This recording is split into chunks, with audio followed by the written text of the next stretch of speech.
Aujourd'hui, nous allons parler de l'œil du tigre. L'œil du tigre est une magnifique pierre de feu, bien crage, bien dans la matière, par ses couleurs.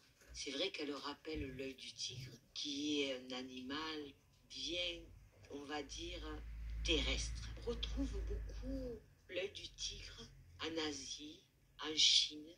Alors, pour des vertus très anciennes, pourquoi spécialement on s'en sert beaucoup là-bas, je ne m'en rappelle pas, je vous dirais une bêtise. C'est une pierre mystique, une pierre très mystérieuse.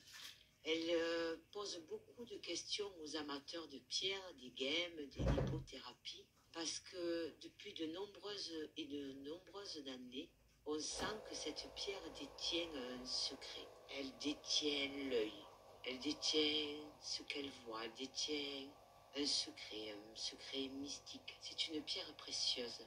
C'est pour ça qu'on la retrouve beaucoup plus dans la confection de bijoux, car apportée, bien polie, avec tous ses reflets, elle passe pas inaperçue. Elle représente aussi la protection. C'est une pierre qui vous protège, tel ce félin redoutable dans la savane, qui est quand même un protecteur dans sa communauté. Elle protège. Elle a un rôle de bouclier pour les lithothérapies. D'accord? Donc, on va pouvoir s'en servir pour guérir le psychique, l'émotionnel, dans la matière, dans le physique. Elle a un bienfait aussi thérapeutique sur tout ce qui est lié à l'émotionnel, l'œil, la tête. On s'en sert aussi quand on va travailler un soin énergétique sur les chakras. On va s'en servir pour travailler les parties inférieures du corps, l'ancrage, ou sur des problématiques de corps liées au bas-ventre jusqu'aux jambes. On peut la positionner aussi sur son plexus solaire. Quand on sent une baisse énergétique sur son plexus solaire, étant donné qu'elle est bien feu, on peut réactiver un soin énergétique avec l'œil du tigre, le plexus solaire. L'œil du tigre est un cristal puissant. Et comme tous, vous pouvez le réamplifier dans ses énergies en le positionnant dans un cristal blanc.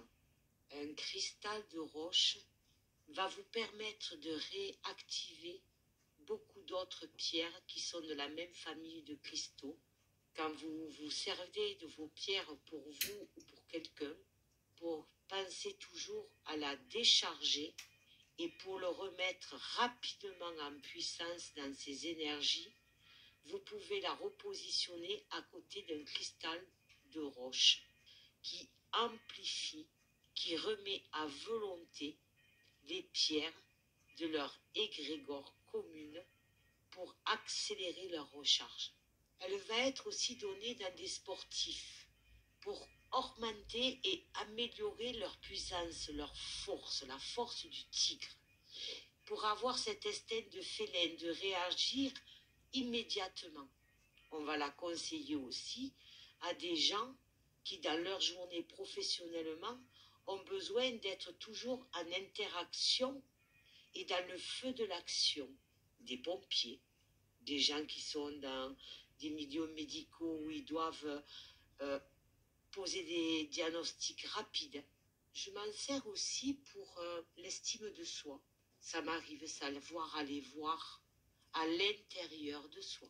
On peut se servir de pierres complètement différemment.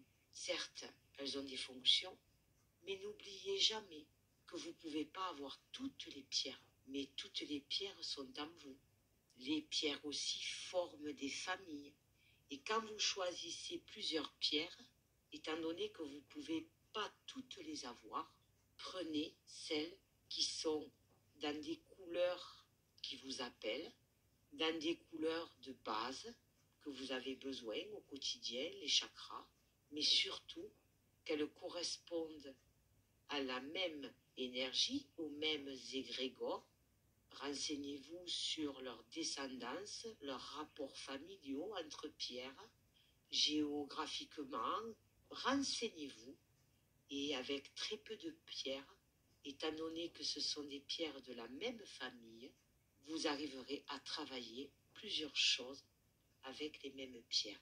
On peut porter l'œil de tigre, aussi, pour quelqu'un qui a de l'hyperactivité, pour quelqu'un qui est souvent stressé, quelqu'un qui mouline beaucoup de la tête, pour justement faire un lâcher-prise, que la pierre prenne tout ce qui est dans la matière qui le travaille. Quelque chose d'important que je dois partager avec vous si vous regardez ces vidéos qui vont suivre toutes, qui parleront des pierres, de la lithothérapie et d'autres choses sur la pierre, sur les minéraux. N'oubliez jamais que quand vous appelez une pierre, que vous prenez en charge une pierre pour qu'elle vous aide dans n'importe quelle situation, comme vous, cette pierre, elle a un temps de repos. Donc pensez toujours à la laisser se reposer. Ne dormez jamais avec vos pierres. Si vous dormez avec des pierres, prenez des pierres que quand vous dormez, qui se sont reposées toute la journée. Certains, moi, ça m'arrive de vous donner des pierres pour la journée et de vous donner une pierre la nuit, en fonction de ce qu'on doit continuer à diffuser pendant que vous dormez. Mais ce que vous avez porté toute la journée, vous les posez, je vous le dis assez. Et vous les posez dans quelque chose qui les recharge, à côté d'un cristal de roche, mais surtout sur une coupelle en bois, sur un coquillage, sur une branche, sur quelque chose, même sur une plante, quelque chose qui la ramène à qui elle est. Vous la détachez de vous et vous la remettez à ce qui elle est, l'essentiel. Vous lui redonnez la possibilité de se reposer comme vous et de faire ses fonctions dans la journée comme vous. Et vous prenez, c'est comme quand vous travaillez de nuit pour certains, vous prenez la pierre de nuit si vous en avez besoin, si on vous l'a conseillé. Voilà, je voulais rajouter ça. Je vais la conseiller aussi pour des gens qui sont beaucoup sur l'informatique, qui ont besoin de voir et qui font appel beaucoup à la vue. Alors, soit pour canaliser leur attention, soit pour soigner de meilleurs filtrages quand ils travaillent sur leur ordinateur. Je m'en sers aussi pour ça. Vous avez besoin de faire des méditations, vous avez besoin d'aide, un œil du tigre fera partie des pierres d'ancrage. Vous pourrez la prendre dans votre main, la ressentir et vous sentir mieux et plus dans un état méditatif. Elle vous aidera à faire votre ancrage. Cette pierre va être quand même recommandée aux gens qui sont des empathes, des hypersensibilités. Cette pierre va les aider à voir autrement dans l'aide qu'elle souhaite apporter aux autres. Être plus l'œil ouvert, attentif, d'être un empathe et d'une hypersensibilité, d'être un zèbre, ne veut pas dire de tout accepter. Et cette pierre va montrer à ces gens-là comment ils peuvent aider les autres avec un œil beaucoup plus averti sur ce qu'ils doivent voir et ce qu'ils doivent donner à l'autre dans leur quotidien, puisqu'ils sont là pour aider les autres. Voilà, je pense avoir fait le tour sur l'œil du tigre, comment moi je m'en sers, comment je le vois, ce que j'en sais. Vous partagez de multitudes de choses, sur plein de choses. J'espère que cet œil de tigre maintenant, vous le verrez peut-être autrement ou comme il est. Voilà, je vous remercie de ce partage. Commentez, likez, échangez, parlez, ouvrez votre esprit.